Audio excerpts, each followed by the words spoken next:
ఎడారిగా మారుతున్నారు సస్యశ్యామలు చేయడానికి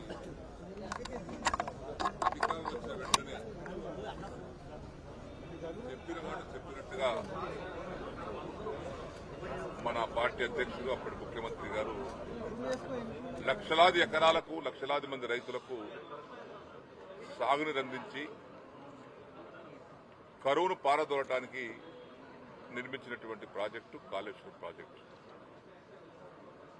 ఈ ప్రాజెక్టు అతి గొప్ప ప్రాజెక్ట్ అన్న సంగతి అందరూ మెచ్చుకున్నారు. కానీ ఇటీవల వచ్చినటువంటి ప్రభుత్వం ఏదో అయిపోయినట్టుగా లేని ఉన్నట్టుగా చూపించి కాళేశ్వరం ప్రాజెక్టు దాని సంబంధితటువంటి ప్రాజెక్టు చాలా ఉన్నాయి. బ్యారేజీలు ఉన్నాయి, రిజర్వాయర్స్ ఉన్నాయి, 1530 కిలోమీటర్ల కాలువ తవ్వుకున్నాము, 270 కిలోమీటర్ సొరంగాలు తవ్వుకున్నాము, సబ్స్టేషన్లు కట్టుకున్నాము, లిఫ్ట్ పెట్టుకున్నాము.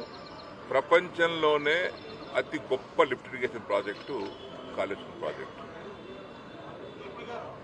500-600 మీటర్ల లోతు నుంచి సముద్ర మట్టానికంటే పైన నీళ్లు తోడి ఎడారిగా మారుతున్నటువంటి తెలంగాణ రైతాంగానికి సస్యశ్యామలం చేసి సుభిక్షం చేసి పంటలు పండించడానికి రైతులకు నిలబడ్డటువంటి ప్రభుత్వం ఆనాటి బీఆర్ఎస్ ప్రభుత్వం, ఆనాడు ముఖ్యమంత్రి కేసీఆర్ గారు. అయితే దీన్ని జీర్ణించుకోలేనటువంటి వ్యక్తులు అధికారంలో వచ్చిన వెంటనే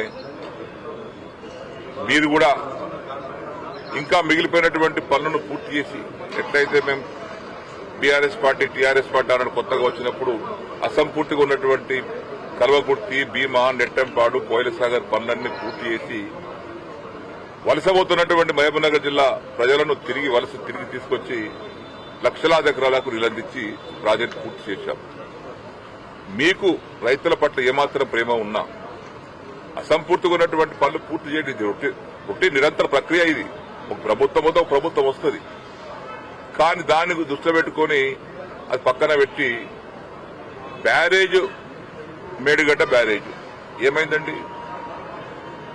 86 పిల్లలలో 3 పిల్లలు కుంగినాయి. అది ఎందుకు కుంగినాయి? ఏదో సాంకేతిక కారణం ఉండవచ్చు. ఏదో ఎక్కడ లేదు, ప్రపంచంలో ఎక్కడ జరగలేదు, కేవలం మేడిగడ్డ జరిగిందనేటువంటి భూతంతలు చూపిస్తా ఉన్నారు. ప్రపంచవ్యాప్తంగా, దేశవ్యాప్తంగా అనేక ప్రాజెక్టుల్లో కొన్ని సందర్భాల్లో సాంకేతికమైన లోపాలు వస్తాయి. ఆ సాంకేతిక లోపాల సరిదిద్దాల్సిన బాధ్యత ప్రభుత్వాలది. కానీ దాన్ని అడ్డం పెట్టుకుని రాజకీయం చేయడం అనేది ఇది మంచి పద్ధతి కాదు.